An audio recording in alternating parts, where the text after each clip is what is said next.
일본의 기후현 북부에 있는 어느 온천 마을 여관에서 일하는 친구에게 들은 이야기입니다. 벌써 20년은 더 된 이야기지만 관광지에 안 좋은 사건이 있었다는 소문이라도 돌면은 매출에 지장이 커서 아직까지도 그 지역 관계자들 사이에서는 시시하는 사건이라고 합니다. 그곳은 마을 전체가 높은 산간에 있어 겨울이 오면 눈 속에 자주 파묻히는 곳입니다. 그 마을에서 2km가량을 더 들어간 곳에 애완동물을 데리고도 숙박할 수 있는 호텔이 있는데 그 호텔에서 일어난 사건입니다. 호텔에서 오랜 동안 일한 프런트맨이 있었다고 합니다. 온천 주변이라 겨울은 성수기입니다. 호텔에도 손님이 잔뜩 찾아왔기에 그날도 신발 보관하는 손님들이 신고 온 다양한 신발이 가득 차 있었습니다. 아침 일찍 일어나 그 신발들을 현관에 쭉 늘어놓는 것이 그가 맡은 일 중 하나였습니다. 평소처럼 일을 하다 어느 손님의 가죽 구두를 손에 든 순간 뭔가 이상하다는 걸 느꼈다고 합니다. 옅은 베이지색 구두인데 안에 검붉은 피 같은 게 묻어 있었고 구두 바닥 전체가 들쑥날쑥하게 얼룩진 채 차갑게 젖어 있었습니다. 체크아웃 시간이 되자 손님들이 하나둘 호텔을 나섭니다. 현관에 놓인 신발도 하나둘 줄어들더니 마침내 마지막 하나만이 남았습니다. 아까 그 가죽의 구두였습니다. 11시가 넘어갈 즈음 마침내 가죽 구두의 주인이 프론트로 내려왔습니다. 그리 인상에 남지 않는, 굳이 말하자면 어딘가 음침한 인상의 여자였습니다. 사구려인 듯한 수수한 옷을 입고 한 손에는 애완동물을 넣는 가방을 들고 있었습니다. 하지만 입구가 담요로 막혀 있어 안에 들어있는 동물의 모습은 볼 수가 없었습니다. 프론트맨은 일단 물어봤습니다. 다리에 상처라도 입으셨나요? 주제 넘은 말이지만 손님 구두에 그런 것 같은 흔적이 있어서요. 그러자 그 여자 손님이 말하기를 신발은 애완동물이 더럽힌 거예요. 그렇게 대답하고 호텔을 나갔습니다.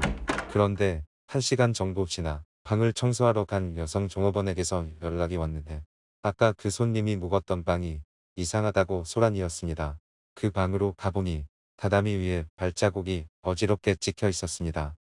피에 젖은 발자국이 객실 안에 마치 귀신이 춤을 추기라도 한 것처럼 흔적들이 여기저기 남아 있었고 욕실에서는 욕조 배수구에는 작은 동물의 사체 조각 같은 게 잔뜩 막혀 있었습니다. 그 손님의 애완동물이 쥐라도 잡아서 방 여기저기를 돌아 다니며 더럽힌 것처럼 난장판이어서 호텔 입장에서는 큰 피해였습니다.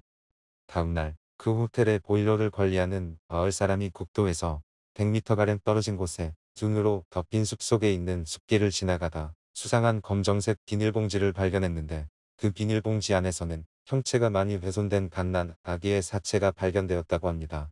아기를 바닥에 내려두고 몇 번이고 바로 밟은 것처럼 두개골이 산산조각 난 채였다고 합니다. 무슨 깊은 원한이라도 있었던 것처럼 잔혹했다고 합니다. 그 소식은 금세 마을 전체로 퍼져나갔고 그 소식을 들은 프론트맨은 그 여자의 애완동물 가방이 비었다는 것을 깨닫고 바로 경찰에게 신고한 결과 다다미에 묻어있던 피는 역시 사람의 것이라는 게 밝혀졌습니다. 여자는 곧 전국에 수배되었지만 호텔에 기록해 놓았던 이름과 주소는 가짜였습니다. 얼굴을 기억하고 있는 것은 프론트맨 뿐이었으며 프론트맨은 여자의 몽타주를 만드는 데 협력했습니다. 온천 마을은 소문이 나서 매출에 지장이 올까 두려워 이 사건이 언론을 통해 보도되는 걸 한사코 막았다고 합니다.